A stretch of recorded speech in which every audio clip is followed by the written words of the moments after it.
I don't trust scarecrows anymore ever since that one Nightmine video back in 2017.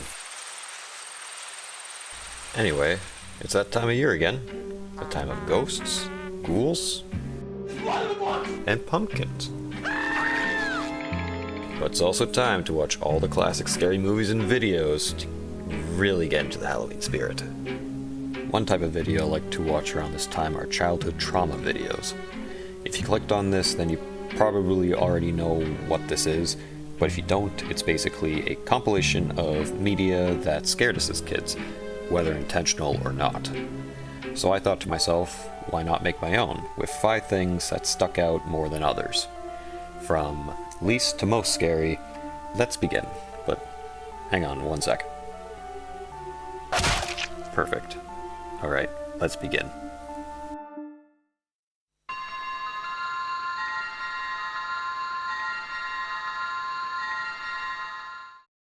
Hot Wheels Acceleracers was a direct-to-DVD movie series that aired on Cartoon Network from 2005 to 2006.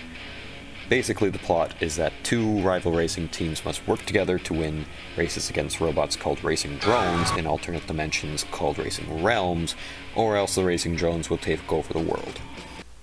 This was definitely made to sell toys, and I loved it. Now, with the show being made in the 2000s, it definitely has that sweet, sweet taste of edge, with darker tones and imagery. Your brother died in prison. Yeah.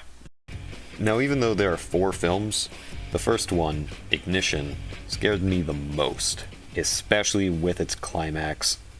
The Swamp Realm. The Swamp Realm, by name, is in a swamp, and it's also filled with things that are made to kill the drivers.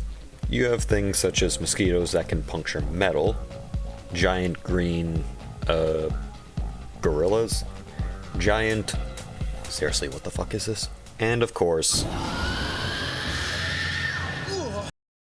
Thanks, I hate it. But the one thing that scared me the most out of all the creatures is the simply titled Swamp Beast.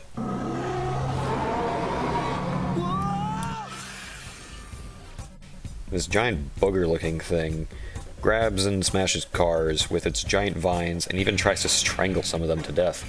The thing that terrifies me the most about the Swamp Realm is that as a kid I used to live by a swamp, and I would always imagine the swamp beast coming up from it and dragging me down with it. Now, even though it seems like I would never want to watch this show ever again, I actually really liked it. I even own some of the cars and even the Swamp Realm set. As a side note, I remember going on ToysRUs.com and looking at the Swamp Realm track set, and instead of the regular box art, it used its prototype box art. Let's move on.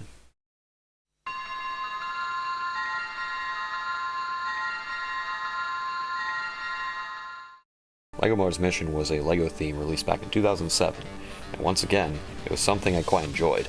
The space minifigures were cool, the vehicles were cool, everything about this series was just cool. So what's so scary about a LEGO theme? Well, to find out, we'll have to go back to the original teaser page.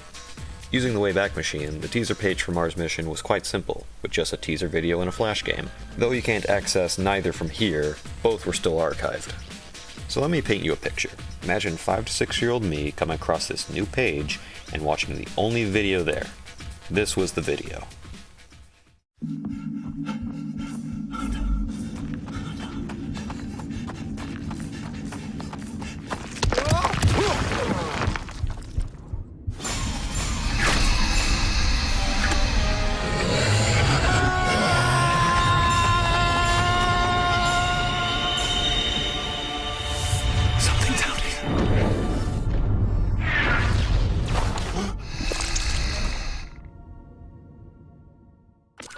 Why did they think this was a good idea? From the distress whispering, to the horror-like sting, to the alien making cicada noises, I avoided the page for a whole day until I had the courage to come back. So besides the video, what was the flash game? An infinite runner. Nice one, LEGO.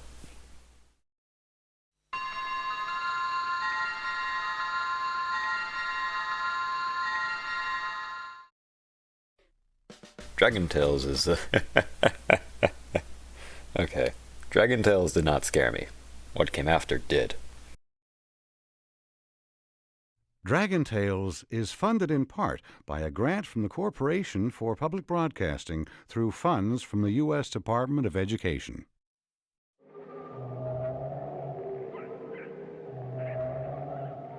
This logo for some reason unnerved me a lot when I was younger, to the point I instinctively changed the channel or even leave the room before Dragon Tales would end.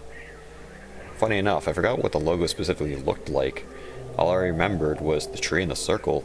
It wasn't until a Twitter thread asking about lost media I described what I remembered, and someone by the name of Garfield Lasagna found it. But I could swear up and down it was something else that I remembered. So I started looking through alternate versions of the logo and found this. I don't know if I saw a strange alternate recording or just another case of the Mandela effect. Who knows?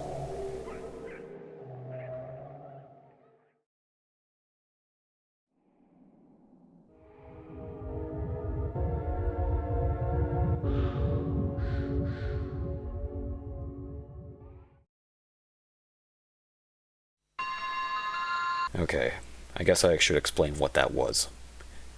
Earthbound is an RPG released back in 1995 for the Super Nintendo. Ironically, I've never played it. Instead, I watched the top 15 most disturbing bosses from Non-Horror Games Part 2 by Josh Scorcher back in 2010. I was a very brave boy. With Giygas being number 3 on the list, its appearance and how the video added effects and some fan art made me never finish the video until years later. So what is Giygas? Giygas is the main antagonist of Earthbound, with him being the final boss. The catch being the only way to fight Giygas is to go back in time when he's in a weakened state. And yeah, there's heavy implications with this. Though it's only a theory, Giygas' first form, the Devil's Machine, could be interpreted as a womb, with Giygas' final form both representing and resembling a fetus. Even though this theory is very well known, the theory itself was disproven by the creator himself, Shigesato Itoi. So what is Giygas supposed to be? Itoi himself said Giygas' design was inspired by his own childhood trauma of walking into the wrong movie theater and watching the adult film The Military Policeman and the Dismembered Beauty, believing he saw a scene of something I cannot say on YouTube. I guess childhood trauma, breed childhood trauma, breed childhood trauma, breed childhood trauma, breed childhood...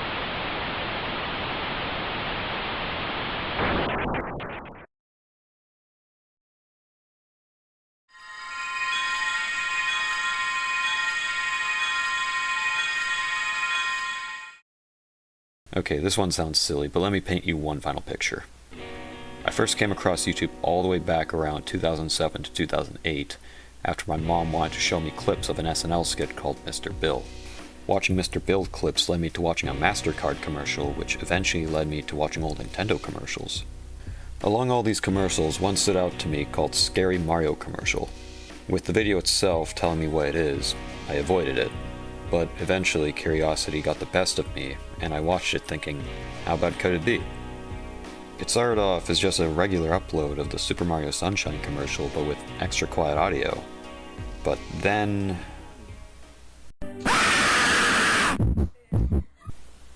that was my first ever jump scare. A cut version of the infamous Keifi commercial placed at the end of the Mario Sunshine commercial. This would have startled anyone, but for me, it left me running away from the computer and crying. For the rest of the day, I almost felt cold, even though this happened during the summer. I find it amusing now how chopped together it all is, but this video will always have a special place in my head, whether I like it or not.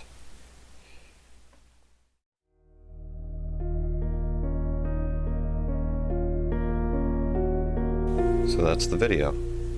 I just finished up editing the final part, and it wasn't going to end on such a somber note, but the more I searched for clips and the more I watched these old clips, the more personal it became. So I just wrote it that way, I guess. But yeah, if you made it this far, thank you. I hope you enjoyed.